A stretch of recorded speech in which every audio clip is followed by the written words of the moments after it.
வணக்கம் நண்பா, நான் உங்கள் Tamil technical Guruji. Last time பார்த்தீங்கன்னா நம்ம சேனலில் ஃபாஸ்டாகோடைய ஆனுவல் பாஸ் எப்படி வாங்குறதுங்கிற வீடியோ பண்ணியிருந்தேன். நிறைய பேர் பார்த்து அது மூலியமாக பயன்பெற்றாங்க. இந்த வீடியோவில் நம்ம என்ன பார்த்துக்க போறோம்னா, அந்த பாஸ் எந்தெந்த டோலில் செல்லுபடி ஆகும், எங்கெங்க செல்லுபடி ஆகாது, எங்கெங்க நீங்கள் பயன்படுத்திக்கலாம், எப்படி பயன்படுத்திக்கலாம், அதை நம்ம கொஞ்சம் ஆழமாக பிரீஃபாக தெரிஞ்சுக்க போகிறோம். நிறைய பேர் இந்த சந்தேகங்கள் கேட்டனால தான் உங்களுக்காக இந்த வீடியோ பண்றேன். அதே மாதிரி நான் உங்களுக்கு ஆரம்பத்தில் தமிழ் டெக்னிக்கல் குருஜின்னு சொல்லியிருப்பேன். டெக்னிக்கலிங்கிற வார்த்தைகளை வந்து நம்ம சேனல் நேம் வந்து ஃபுல்லாக போடும்போது அந்த நேம் பெருசா போட முடியாது. அதனால தான் ஷார்ட் ஃபார்மா டெக்னு வச்சிருக்கிறோம். அதாவது தமிழ் டெக் குருஜிங்கிற நேம் வந்து கொடுத்துருக்கிறோம். ஆக்சுவல் நேம் வந்து தமிழ் டெக்னிக்கல் குருஜி.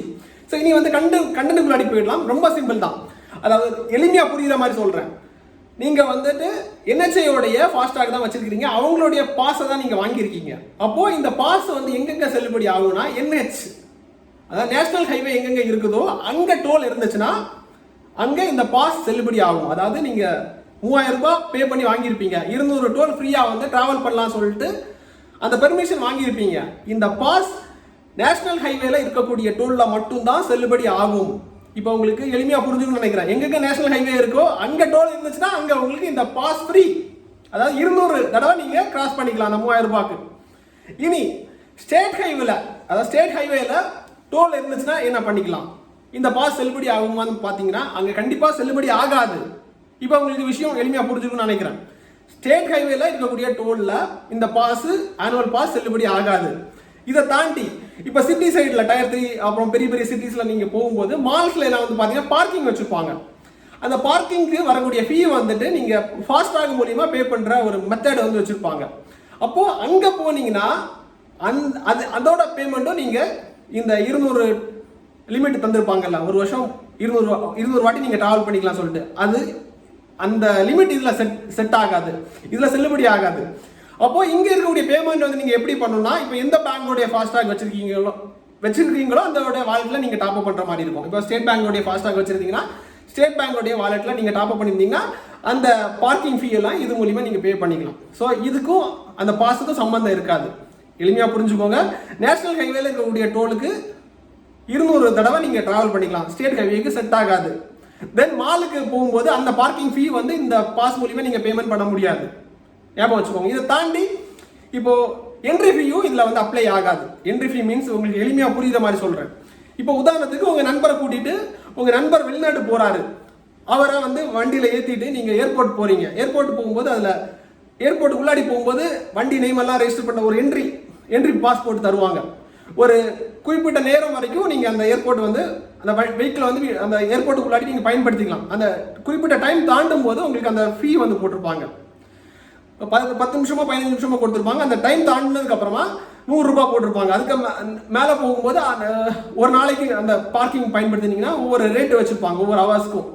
ஸோ அந்த பேமெண்ட் எல்லாம் வந்து பார்த்தீங்கன்னா இந்த பாஸ் மூலியமா செல்லுபடி ஆகாது. இதுக்கெல்லாம் தனியாக நீங்கள் இந்த ஃபாஸ்டாக் வாலெட்டில் போட்டு தான் நீங்கள் ரீசார்ஜ் பண்ணணும். இப்போ உங்களுக்கு எளிமையாக புரிஞ்சிருக்கும் எங்கெங்க செல்லுபடி ஆகும், எங்கெங்க செல்லுபடி ஆகாதுன்னு சொல்லிட்டு. ஸோ ரிவைஸ் பண்ணுறேன். நேஷனல் ஹைவேல இருக்கக்கூடிய டோலில் மட்டும்தான் இந்த பாஸ் செல்லுபடி ஆகும், ஸ்டேட் ஹைவேல செட் ஆகாது. மால்ல எல்லாம் போகும்போது அங்கே பார்க்கிங் ஃபீக்கு இதை பே பண்ண முடியாது, என்ட்ரி ஃபீக்கு செட் ஆகாது. இப்போ உங்களுக்கு எளிமையாக புரிஞ்சுக்கணும்னு நினைக்கிறேன். இதுக்கப்புறமாட்டு நிறைய நண்பர்கள், நம்ம டிரைவர் நண்பர்கள் வந்து பார்த்தீங்கன்னா ஃபாஸ்டாக் தொடர்பாக நிறைய பிரச்சனைகள் ஃபேஸ் பண்ணுறாங்க. ஃபாஸ்டாக் ப்ராப்பராக ரீட் ஆகலை, டேக் ரிப்ளேஸ்மெண்ட் பண்ணணும், டேக்ல கம்ப்ளைண்ட் இருக்கு, அந்த கம்ப்ளைண்ட் வந்து எப்படி கண்டுபிடிக்கிறது, ஸோ மொபைல் நம்பர் அப்டேட் பண்ணுறது எப்படி, இந்த மாதிரி நிறைய பிரச்சனைகள் வந்து ஃபேஸ் பண்ணிட்டு இருக்கிறீங்க. இதுக்கு சொல்யூஷன் தரதுக்கு கூடிய சீக்கிரமே நம்ம தமிழ் டெக் குருஜியில இருந்து ஒரு யூனிட் வந்து உங்களுக்காக டிரைவர் நண்பர்களுக்கு சப்போர்ட் பண்றதுக்காக ஒரு புதிய முயற்சி டெக்னாலஜி வழியாக நாங்கள் எடுக்க போறோம். ஸோ இதுக்கு சப்போர்ட் பண்ண நினைக்கிறீங்கன்னா நாங்கள் அதை லைவ் பண்ணதுன்னா உங்களுக்கு அதை பத்தின அப்டேட் தருவோம். இதோட அப்டேட் உங்களுக்கு வேணும்னா கீழே நான் உங்களுக்கு டிடிஜி அப்டேட்டுங்கிற ஒரு குரூப் நான் கொடுத்துருக்கேன். ஸோ அதில் ஜாயின் பண்ணிக்கோங்க. ஒன்ஸ் நாங்கள் அந்த ப்ராஜெக்ட் ரெடி பண்ணி முடிச்சதுமே நாங்கள் உங்களுக்கு அதோட அப்டேட் நாங்கள் தெரியப்படுத்துறோம். அந்த அப்டேட் வந்துருச்சுன்னா உங்களுக்கு வந்து ஃபாஸ்டாக் பயன்படுத்துறவங்களுக்கு அது ரொம்ப சிம்பிளாக இருக்கும். ஃபாஸ்டாக்னால வரக்கூடிய தலைவலிகள்ல இருந்து ஃபுல்லாக ஒரு சொல்யூஷன் வந்து உங்களுக்கு கிடைக்கும். அந்த சொல்யூஷனுக்காக நாங்கள் இன்னைக்கு உங்களுக்காக நிறைய முயற்சிகள் பண்ணிட்டு இருக்கோம். கூடிய சீக்கிரமாக அந்த சொல்யூஷன் தந்துடுவோம். அந்த குரூப்பில் வந்து பார்த்தீங்கன்னா உங்களுக்கு நிறைய விஷயங்கள் இருக்கும்.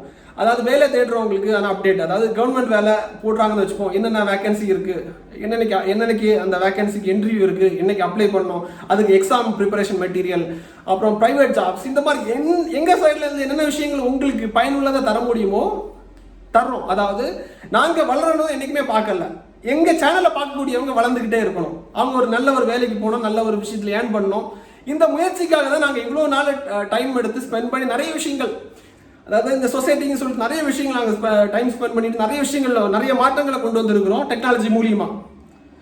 ஸோ மற்றவங்களுக்கும் நமக்கும் இருக்கக்கூடிய வித்தியாசங்கள் இவ்வளோதான். So keep supporting. இன்னும் ஒரு நல்ல ஒரு அப்டேட் சந்திக்கலாம் நண்பா. Keep supporting. சந்திக்கலாம் நண்பா.